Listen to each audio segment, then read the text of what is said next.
Thank you for joining us for another edition of Conversations with the Commish. Today we're joined by Sean Frazier, who is in his 6th year as the Associate Vice President and Director of Athletics at Northern Illinois University. Sean, welcome. Thanks for joining us. Appreciate it, John. Thank you so much for having me. When was it that you decided or came to some conclusions that you wanted to be an athletics administrator? Oof. Well, that is probably a very long question, but it really came down to I started a coaching career, very similar. You finish your student athlete career, and you try to probe to see exactly how you can stay in the business, but at the same time be connected. And so I had a brief coaching career, and I loved it, but it wasn't what I wanted to do. And I had a mentor that. She said, what about going back to school and taking a look at the higher education administration? And at that point, I had connected with her, and then I started to be on a number of NCAA committees, kind of working through the line, and met up with one of my mentors, Jim Livengood, who was the athletic director at University of Arizona. And through this NCAA Fellows program, which they call the NCAA Pathways program, we got connected. Mm-hmm. And at that point, going through that review and his mentorship, it was clear that I was on this pathway to become an AD. What is it about the field of intercollegiate athletics that stimulates you? Well, it's about the kids. It's about the student athletes. My experience when I was at the University of Alabama as a student athlete, it was something out of a fairy tale. I had a chance to be able to compete, go on the road, be involved with a number of different community service projects. All those components was something that I knew I wanted to continue with. And as an administrator, be able to do that for young people, that's the motivation and passion that I have. You mentioned your playing days, went to the University of Alabama, played for Bill Curry and Gene Stallings during your tenure there, played in 4 Iron Bowls and a number of bowl games for essentially national championships and all of those types of things. Are there 1 or 2 memories from that time period that jump out? Yes, a lot. During my era, we didn't get the best of Auburn during that time, but I do remember, just the mere fact of being involved with that level of competition and the passion that not just the student athletes or the university had, but the community, the state of Alabama, Tuscaloosa, Birmingham. My family's from Gadsden and Birmingham, Alabama, and the passion around football was something that I had not seen before. I'd grown up in Long Island, New York, and played my ball, and it was really special to me. But until I got into that environment, understanding the speed of the game, understanding the passion around athletics, it was really special to be involved with that whole atmosphere down there. So I really treasure it. Does participation in the sport, does it truly build character? I would say absolutely. I think the out-of-class experience that I was able to attain, especially on my undergraduate days, really shaped me from a cultural standpoint, from a character standpoint. Learning how to win, learning how to lose, all those components made me a better man, and quite frankly, a better advocate for students and student athletes, and also to a better higher education professional, to understand what it's going to take to train and groom people for citizenship in our society. So all those pieces, sports, really guided me in that way. You mentioned being a higher education professional. You're associate vice president. You do more than just do the duties of a director of athletics. You're involved in an array of things on the Northern Illinois campus. You have at other institutions as well. What all do you get your hands into? A lot, and it's fair to say. The first thing that happened when I was at NIU, the president asked me to co-chair the Diversity and Inclusion Task Force, and it was interesting to kind of go through that exercise because I touched so many different people and so many constituencies on campus and in the community. But it also showed how my role as a higher education professional was so important. You mentioned your activities at Northern Illinois around diversity and inclusion.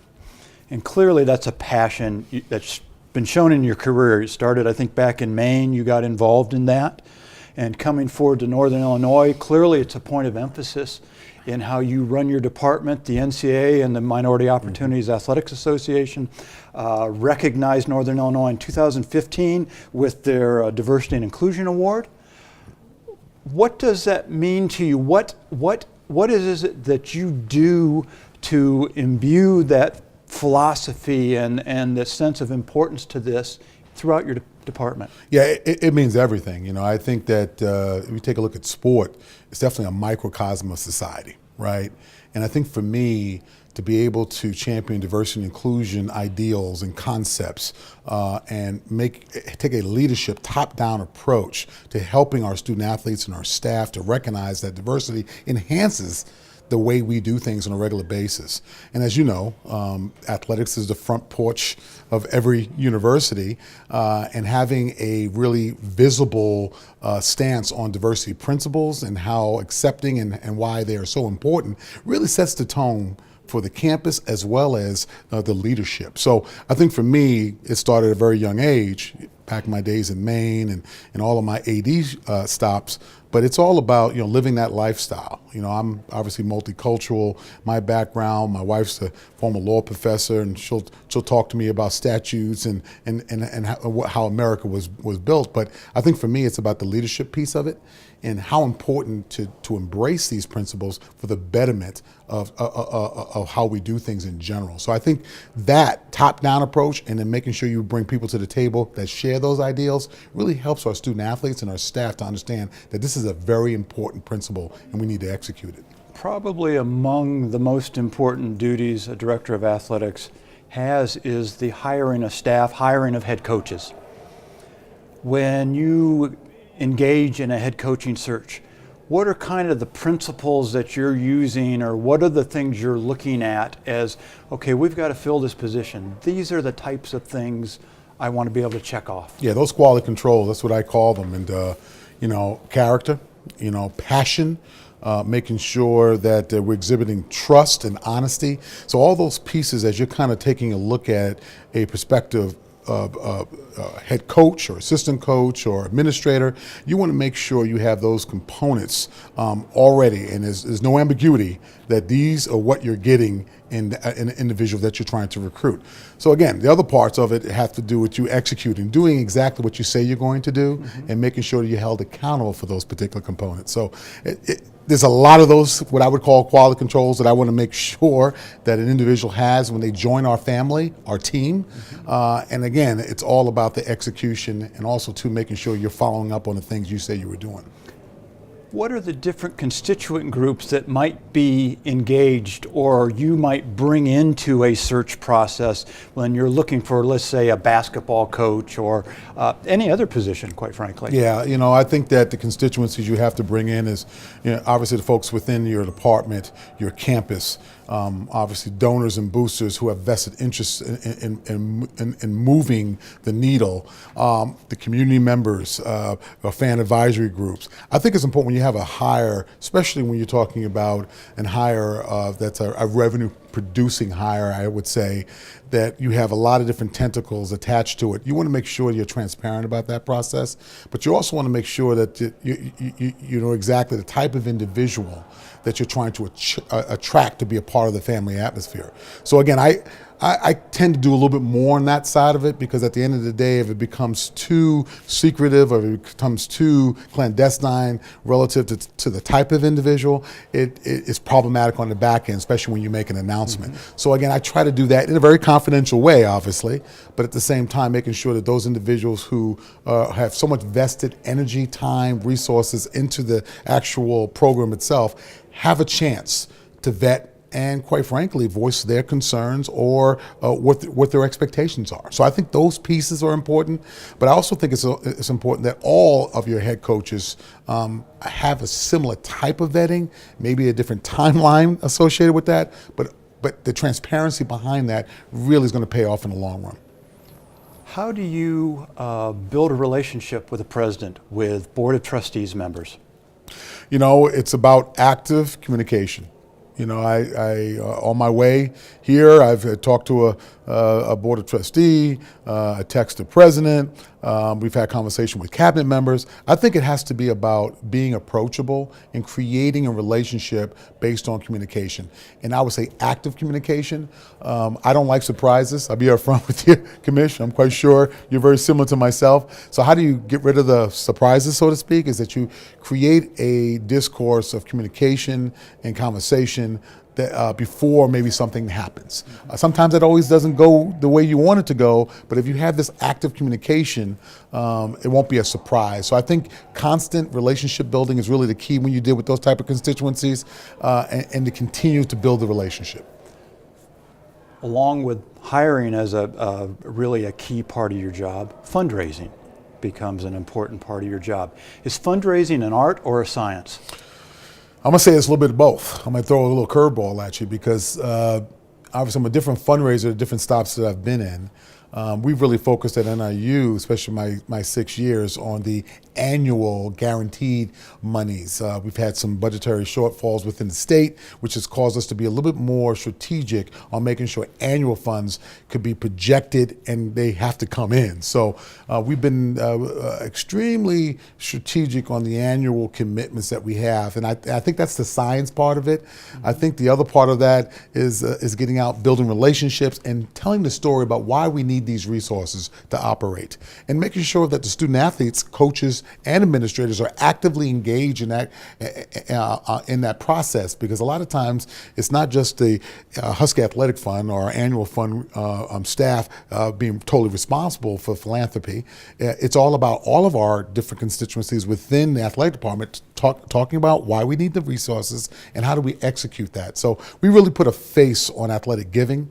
Our group have been very transactional. We've got them into this whole philanthropic standpoint now, and because we've been able to tell people why we need these resources, it's been easier as we've gone out to make the ask, because we've put this baseline of putting a face on athletic fundraising. So it's definitely an art and a science kind of wrapped in. Once you've got trust that the reasons why we're asking for this money is for the betterment and the quality experience for our student athletes and staff. You know, you played football. You've got 3 growing kids. A lot of talk about health and welfare, health and safety in around football. If your kids came to you and said, "Pops, I want to play football," would you let them? Answer is yes. It's tough because I've been playing football since age 5. And I'm still, in my mind, think I'm still playing football, and I'm not playing football anymore. That's a whole nother story. But I do think the game has changed. I think we have to teach our young people on better head placement and process and procedure relative to of how you tackle. All the basic principles that when I was in Pop Warner and Police Athletic League, PAL, and had my little pads on and helmet on, those components were so important, and I didn't know that until I got to the high school, college level, of how to do these things were really the building blocks of how I move forward. So the short answer is yes. I think the game is unbelievable. In the purest part of the form, it's taught me so many things, but I do think we need to make sure that we focus on those basics and not lose those. There are some who contend that given all the revenue, particularly at the highest levels, that is coming into intercollegiate athletics through media rights fees or whatever it may be, that student athletes should be paid. Should they?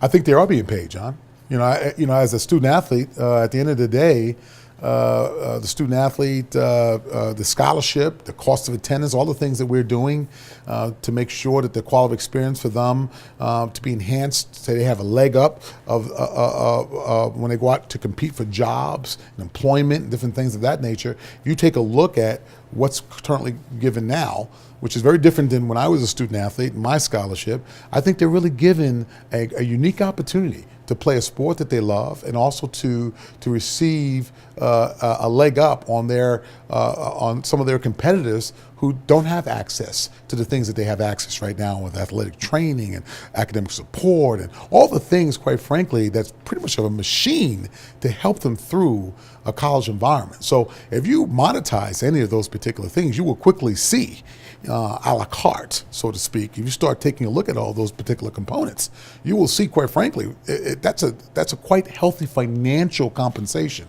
So I'm one of those folks, because of the fact that I played and coached, that I see that, and I also see, because I'm writing a lot of these checks to support our student athletes, and definitely they're well deserved of this. But if you're talking about throwing another financial component on top of that, I'm not in support of that. I think we're doing some of those things, and I think the last piece was the cost of attendance component, which was that gap between what the scholarship covered and what exactly we were allowed to. So now we're doing that as well. I think we're in a good place right now, and I feel really comfortable about the compensation, the overall support, I should say, for the student athlete. What is the institution's obligation to the student athlete, and what is the student athlete's obligation back to their program or the institution? Well, I think that, graduation is job one.